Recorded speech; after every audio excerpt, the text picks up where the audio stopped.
Last year, our next guest was living out her dream as a professional dancer on Strictly. She'd married the love of her life and was hoping to start a family. Yes, but then after discovering a lump in her breast, everything completely changed. And Amy Dowden's world was torn apart when Tess revealed that she had breast cancer at only 32 years old. I mean, it's just everyone's nightmare, isn't it? Young as well. However, after enduring grueling treatment and rounds of chemotherapy, Amy was given the incredible news, and I'm delighted. We're talking about feel-goods on a bank holiday. This really is that she is now cancer-free. Oh, congratulations. Look, today she's going to share her journey in her new memoir. It's called Dancing in the Rain.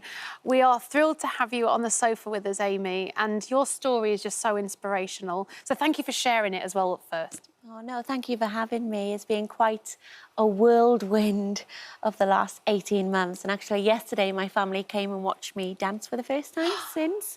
Oh. So, and then tonight, the documentary coming out. It just feels like, yes, a lot of emotions at the moment. How are you? Yeah, I'm doing really well, thank you. So I still have my monthly injection. Yep. And will do for the next 5 years. But at the moment, my tests are good, everything's positive. And yeah, I just feel like, especially in this last week, being back at Elstree at Strictly dancing again, I really feel like the old Amy is back. Good. Because we talk about the physical aspects of cancer treatment, but the mental aspects, I mean, it's hard work, isn't it? It really is, and I talk quite a bit about it in my book and the tools I've used throughout my life through growing up with Crohn's disease, the dancing journey.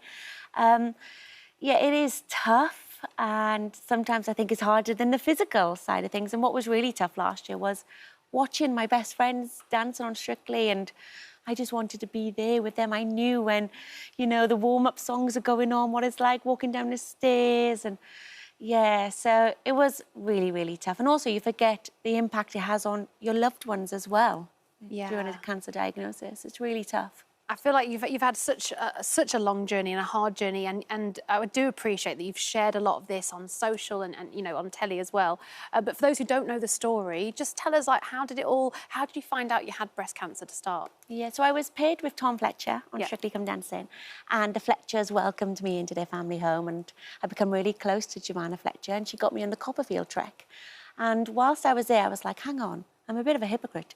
I'm here getting everybody to Copperfield to check their chests, and I don't check myself. No. And then a few months later, unfortunately, I found a lump. So really, Strictly kind of saved my life by pairing me with Tom Fletcher, because had I not been checking, I wouldn't be sat here right now. But it was the day before I went on my honeymoon, I found it. Oh, and I still went on my honeymoon. And then I went to the GP straight afterwards. And Did you tell your other half? no, there's no way he would have been on that honeymoon. He would have just been in panic. And I knew in my head, I just had this gut feeling. Did you? People often say that. How quickly does everything happen once you've been diagnosed? So once you've been diagnosed, then there's more tests, and it's when you're in limbo, to be honest with you. And I talk about it in the book about, you know, you just feel lost, you're unsure. And I was waking up every night thinking, I've got cancer inside of me, I just want it out. Yeah. And Nothing could be quick enough almost. No. Nothing can happen soon enough. And until all the doctors, they know you got cancer, but there's different types of cancer. They've got to, you know, check it's not spread and everything like that. So you don't even know the plan to begin with. And then I had surgery. And then after that, when they found out, I had more than they realised. And I had ductal and lobular. They didn't know about the lobular cancer. That I was then going to start chemotherapy. So as well with a cancer diagnosis, you get given a plan, but it can quickly change. At first, I was having a lumpectomy, radiotherapy, and 5 years of treatment to keep me in the menopause because I've got a hormone-fed cancer. But then all of a sudden, I'm getting a mastectomy. Then I'm having chemotherapy. Because at first, I thought I was going to be able to do Strictly when I was diagnosed because I thought the timescale worked quite well. So, yeah, you also need to be prepared for a lot of change in the plan along. And I always say every cancer diagnosis is different to each individual, and to bear that in mind for everybody. And the doctors who saved my life, the incredible nurses on the Sheldon unit, you know, they go above and beyond, and I'm forever grateful for giving me another shot at life. Because you were quite nervous, weren't you, about the chemo? Yeah. And you were thinking, no, I'm not doing it because that will ruin other things in my life. Yeah. And was it a family member that sort of persuaded you? So it was my friend, one of my best friends, Jenny, who'd just been through breast cancer herself and had chemotherapy, and she kind of pushed me through the doors on that first day, and she kept saying, look at me now, 2 years later, look at my hair, you know, you've seen it. But also I saw what she had to go through, which was so tough. Yeah. Yeah, she was a rock. And yeah, Ben, my husband, and I are so lucky for all the love and support we received from our loved ones. I don't think either of us would have got through the last year without them. It really takes a village. It really through this does, stuff, yeah. doesn't it? We are, we're super lucky and grateful. And watching the documentary and doing the book was like therapy, actually, for me. You forget, actually, how much you've actually been through, because at the time you're on survival mode, just getting from one appointment to the next, one chemo to the next. And yeah, and watching it back and doing the book, you're like, did I really go through all that? It's kind of surreal. Well, I bet it is, because it will all just be a blur. It's all just happened, hasn't it? And you just had to take in all this new information. So the documentary is tonight, 8 o'clock on BBC One. Yes. Let's have a little look at this, because it's honestly such an emotional journey.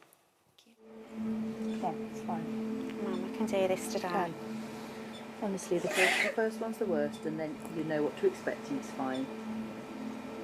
I really don't want to do this. Nobody ever does. But you can do it, because you're strong. Okay. And you can do this. You can.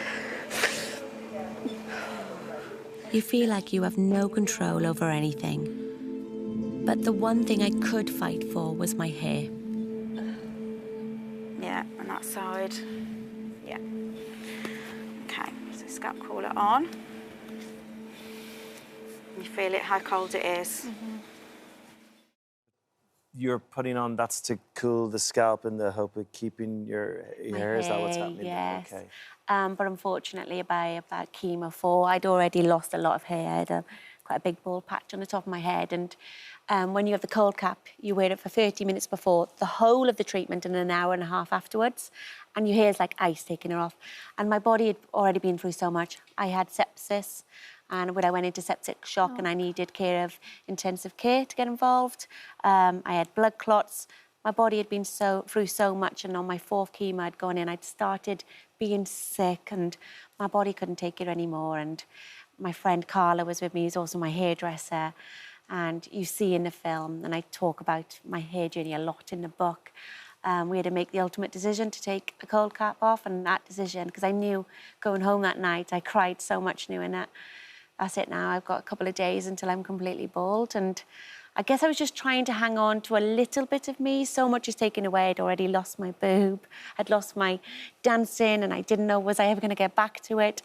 Yeah, I was just trying to hang on to that little bit of me, and I did. I found it really hard. So I was doing a cold cap to try and keep my hair, I think anyone would, and coming from a girl's point of view, you know, your hair is part of who you are, and it can sound so insignificant when you're thinking about all this other stuff to do with cancer, but that is a bit of you. It's like, and this as well. It's almost that feeling, isn't it? What more can you take from me? However, I would say, I mean, I saw the clip of you shaving your head, and it was inspirational. And I feel like it connected a lot of people, didn't it? And people came sort of coming to you with support and saying, thank you for sharing this. Yeah, and actually I'd seen other young ladies, one of which I ended up, Tabby, doing the Copperfield trek with later in the year. She was so brave and shared her experience of shaving her hair. She gave me, they were similar age, the confidence to shave mine. And yeah, online I built up such a lovely community of fellow breasty friends, Pink Sisters. Yeah, which really helped. And I just really hope through the book, through the documentary, that, you know, it raises awareness to get people checking themselves. Because if you're not checking, who is? Both male and females. And if 10 people start checking themselves from the book or documentary, I might be able to help save one life. When you describe this process and everything you've been through, it's kind of amazing that we're going to see you in the new series of Strictly. I mean, fair play to you. Congratulations. Thank you. And you're inspiring people out there by doing that as well. You must be so grateful and excited. Yeah, and the Strictly family, they were there for me every step of the way. And yesterday, I can't say too much, but dancing again, a very special number. And the boys, the team, all picked me up at the end and you know, running me off the floor. It was so emotional. It was so lovely. And yeah, it's so surreal. And I just can't stop smiling. Yeah. You deserve this. It's honestly, it's so nice to have a happy end to this story and see back on the screens. Do you know who you're partnered with yet? So you'll all have to wait. I think Ah, the come launch on. show is the 14th of September. Ah, come We've been on. working so hard, the 20th year anniversary, which feels crazy as a little girl watching it on screen, and here I am, part of it. Aw. But yeah, we've been working super hard, and yeah, just can't wait to be dancing and entertaining. And also last year, being on the oncology unit, I saw what Strictly did for everybody, and I was so proud to be part of the show that I could see lifted people through what was such a tough time. So I'll have all those in my mind as well. Great to have you back on it. So nice. Thank Just you. enjoy every bit of it. Fair play to you. Thank you for Thanks having for me. coming in. Thank you. So good luck with the book. Yes, Thank good luck you. with Buy the book, Dancing in the everybody. Rain. Buy Yes, this. you really Buy the book. should. Buy I the feel like book. it's going to be such a lovely read. Thank you so much for sharing. You're to buy one as well. You're not getting that one. Yes, I will. I will buy one. Thank you for visiting our This Morning YouTube channel. We upload new content every day, so go ahead, hit that subscribe button. You don't want to miss out, and we'll see you in the morning.